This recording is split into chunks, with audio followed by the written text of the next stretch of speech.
네, 집중 분석 시간입니다. 오늘 시장의 하락을 바라보면서 정말 많은 생각이 드실 텐데요.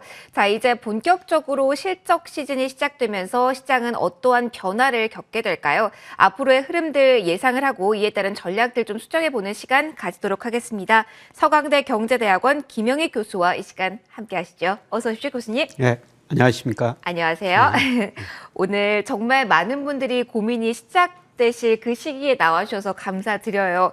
일단 사실은 3월에 FOMC, 5월에 FOMC이기 때문에 예. 4월 그 사이에는 예. 괜찮지 않을까라는 예상들을 많이 하셨을 텐데 연초부터 좀 많이 흔들림, 그리고 4월에 또 흔들리니까 고민이 많이 되시거든요.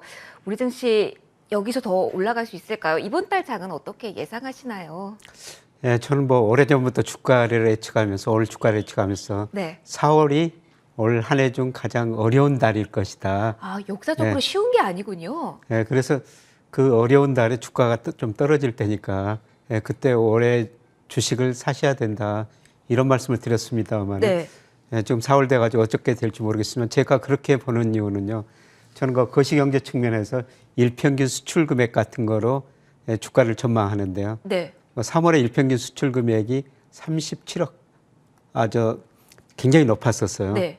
예, 27억 한 6천만 달러 정도 됐는데요. 예, 제가 예상해 보니까 4월에는 뭐 그거보다도 한 2억 달러 좀 떨어지거든요. 아, 살짝 예, 떨어진다. 그리고 말씀하신 것처럼 곧바로 기업 실적이 발표가 되는데 네. 뭐 삼성전자 일부 기업은 괜찮을 것 같은데요. 나머지 기업들은 예상보다는 좀 안 좋을 것 같습니다. 예, 한국은행에서 그 조사한 그 BSI 이런 걸 보니까요. 네. 예, 기업들이 채산성이 많이 악화됐다 이렇게 대답하고 있어요. 예, 그 이유를 보니까 일정 가격의 상품 수준은 받아놨는데 네. 예, 그 사이 원자재 가격이 많이 올라가죠. 생산 비용은 많이 늘었다. 그래서 1분기 실적이 뭐 2분기 이제 계속 발표되는데 일부 기업을 제외하고는 전체적으로는 예상보다 기업 실적이 조금 더 나쁘게 발표될 것 같습니다. 예, 그래서 4월 주가는 저는 조정이다. 예, 그런데 조정이 오면은 이때 연간으로 보면은 4월 주가가 저점이다. 이렇게 저는 봤기 때문에 오히려 오히려 매수 주식을 기회로? 사야 된다. 아, 예. 알겠습니다. 예. 사실은 우크라이나 이슈가 예상치 못하게 터진 시점이라서 원자재 가격 부담을 사실은 연초에 이렇게까지 예상을 못했는데요. 그렇기 때문에 1분기 실적에 대한 좀 경계감도 지금 많을 수밖에 없을 것 같습니다. 실적 이야기도 잠시 후에 풀어가 보도록 하고요. FOMC에 대한 이야기부터 좀 해보도록 하죠. 사실은 새로운 이슈는 아닌데 예. 오늘 시작에 다시 한번 빅스텝이라는 용어가 무게감 있게 시작을 짓누르고 있습니다. 일단 FOMC 의사록이 이제 우리 장 마치고 발표가 이후에 되는데 예, 예. 자, 여기서 어떤 코멘트를 저희가 일단 예상해 봐야 되는지 이 질문부터 좀 시작을 FOMC 해볼까요? 과연 그 연준이 물가에 대해서 이원들이 어떻게 평가하는가? 감내할 그게- 수 있다 없다? 예, 예. 예, 그런데 작년 그 9월 이전까지는 파월 연준 의장 뭐 이런 분들이 물가 상승 일시적이다. 예, 그랬는데 지금 와서는 물가 상승을 상당히 우려하고 있습니다. 그래서 다른 연준 의원들이 물가에 대해서 어떻게 평가하느냐. 예, 그런데 그 작년 12월 달에는 연준이 예, 개인 소비자 물가 상승률을 올해 2.6%로 봤는데 네. 이번에 4.3%로 봤거든요. 예, 그런데 제가 전망하면 그보다 더 높게 나옵니다. 아, 예, 그러면 사실 물가가 지금 잡기가 쉽지 않은 상황인 거네요. 예, 상반기까지는 굉장히 높은 수준 유지할 것 같습니다. 뭐 어제도 우리 소비자 물가 3월께 발표됐는데 4.1%, 컨센서스가 한 3.8 정도 됐는데 더 높았거든요. 네. 예, 미국 물가도 아마 4월, 5월까지는 8%, 지난 2월에 7.9%였는데 그것보다 좀 더 높게 나올 것 같아요. 예, 그래서 물가에 대한 평가를 어떻게 하느냐 여기에 좀 관심을 가져야 될 것 같고요. 예, 그런데 일단 물가는 뭐 상당히 좀 우려스럽게 연준 의원들이 좀 평가를 할 것 같습니다. 예, 그래서 뭐 5월 달에 빅스텝이 나온다. 그다음에 양적 긴축을 한다. 저는 5월에는 하리라고 보고 있습니다. 아, 5월에는 빅스텝, 그러니까 한 번에 0.25 베이시스 포인트가 아니라 두 번 할 걸 한 번에 하는 그 움직임이 나타날 가능성을 높게 보시는 거죠? 예, 물론 뭐 하반기, 후반 그다음에 내년 가면 물가 네. 상승은 많이 낮아지고 경기가 둔화될 텐데요. 일단 상반기까지는 고용 지표도 뭐 최근에 발표됐습니다만 상당히 좋지 않습니까? 실업률 3.6%. 여기다 물가가 뭐 8% 안팎 나오면은 빅스텝을 할 수밖에 없는 상황이 아닌가. 예, 그리고 정치인들 인기도 물가에 많이 좌우되거든요. 맞아요. 예, 그래서 바이든 원자재가 대통령도 지금 관건인 것 같아요. 예, 바이든 대통령 물가에 대해서 굉장히 좀 우려하고 있지 않습니까? 이런 걸 보면은 하여튼 5월 달에는 좀 시장이 예상하는 것처럼 빅스텝이 충분히 가능하다. 뭐 이렇게 내다보고 있습니다. 이번 의사록의 관전 포인트를 언급을 일단 해주셨고, 그러면은 사실은 시장이 싫어하는 거는 악재보다도 불확실성이잖아요. 예, 예. 그러면은 5월에 빅스텝을 예상이 지금 되는 이 수순에 양적 긴축에 대한 이 코멘트는 저희가 어떤 수준으로 이제 예상을 해봐야 시장의 충격을 조금 더 완화할 수 있을까요? 어느 정도 수준이라고 교수님은 보시는지요? 지금 주가가 네. 뭐 그걸 상당히 많이 반영하고 있다고 보고 있습니다. 예, 물론 미국 주가가 지금 나스닥 중심으로 많이 떨어졌다 최근에 반등했는데요. 네. 아마 4월에는 다시 그런 기대를 가지면서 좀 많이 하리라고 보여요. 예, 그래서 5월 그 금리 인상 양적 긴축을 4월 주가가 미리서 반영하고 5월 달에 뭐 빅스텝이나 양적 축소가 발표됐을 때 그때는 충격이 별로 없으리라고 보고 있습니다. 아, 그래서 4월이 힘들 거다라는 네, 그렇습니다. 말씀을 계속 해주시는 거군요. 자, 그러면 국채, 채권 쪽을 볼게요. 10년물하고 2년물의 격차 차이가 좁혀졌다가 역전된 성장이 나타날 때마다 시장이 좀 긴장을 합니다. 언제나 그래왔던 것 같은데 교수님, 이거 일시적이라고 보시는지 그렇다면 괜찮은지 궁금합니다. 예, 저는 하반기 갈수록 구조적이라고 보고 있습니다. 아, 근데 네. 지금은 장단기 금리가 역전됐다 해도 주가는 오르는데요.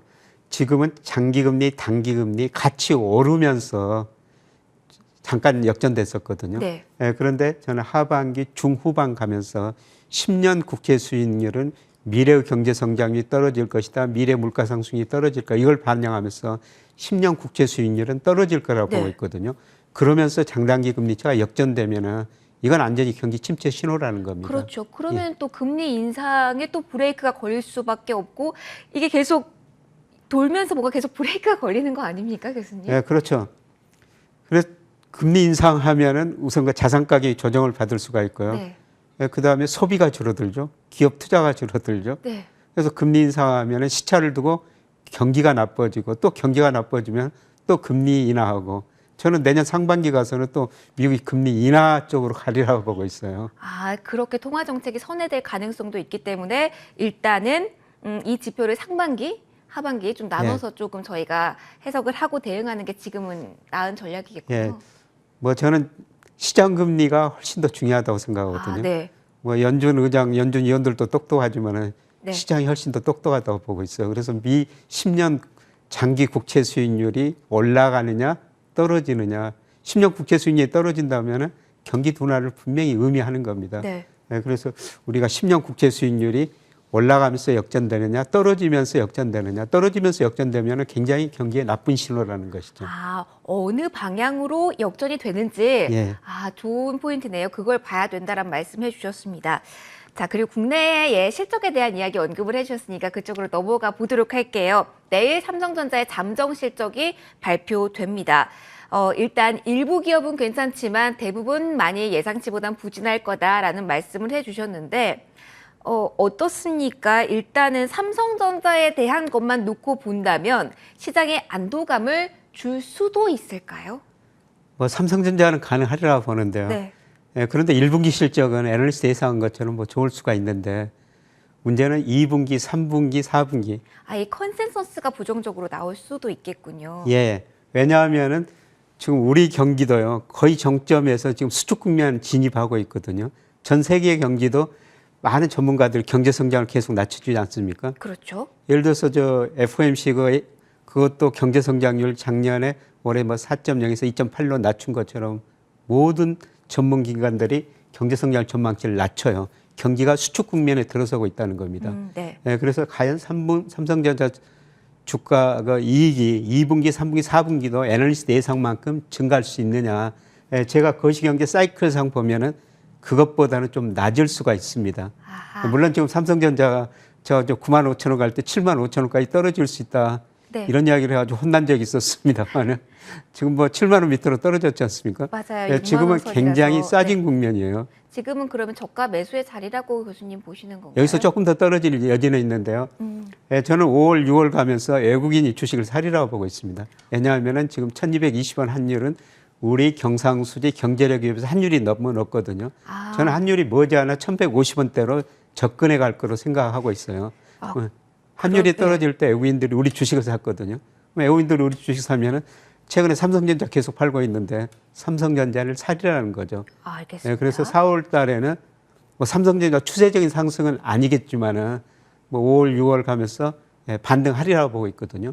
뭐 이 가게에서는 삼성전자 뭐 사셔도 괜찮다고 생각하고 그럼 있습니다. 마지막 질문을 좀 짧게 드려볼게요. 4월은 매수해야 되는 자리라는 말씀을 해주셨거든요. 예. 포인트를 딱 한 줄로 그 저가 매수의 핵심을 잡아주신다면 어떤 키워드를 주실 수 있을까요?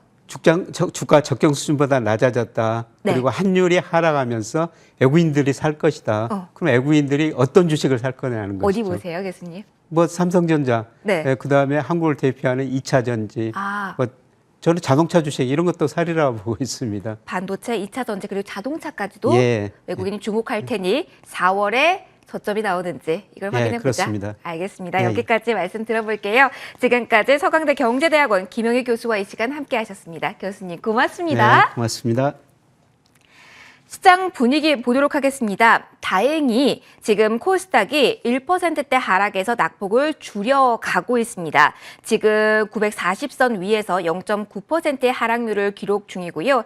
다만 양대 시장 모두에서 외국인과 기관의 매도 공세는 계속 이어지고 있는 상황. 삼성전자, SK 하이닉스를 중심으로 매도세는 이어지고 있어서 이 부분은 막판까지 좀 보셔야 될 것 같습니다. 다만 계속 특징적인 부분은 자동차주 가운데 기아가 4% 넘게 계속 이렇게 힘든 장에서 시세를 내고 있다라는 부분이 아닐까 싶습니다. 계속해서 환율에 대한 부분과 함께 수급 현황 지금 3시 구간에 꼼꼼히 체크를 해보시고요. 저희는 내일 2시에 다시 한번 오후에 꼭꼭 필요한 정보들 모아서 돌아오도록 하겠습니다. 시청해주신 모든 분들 고맙습니다.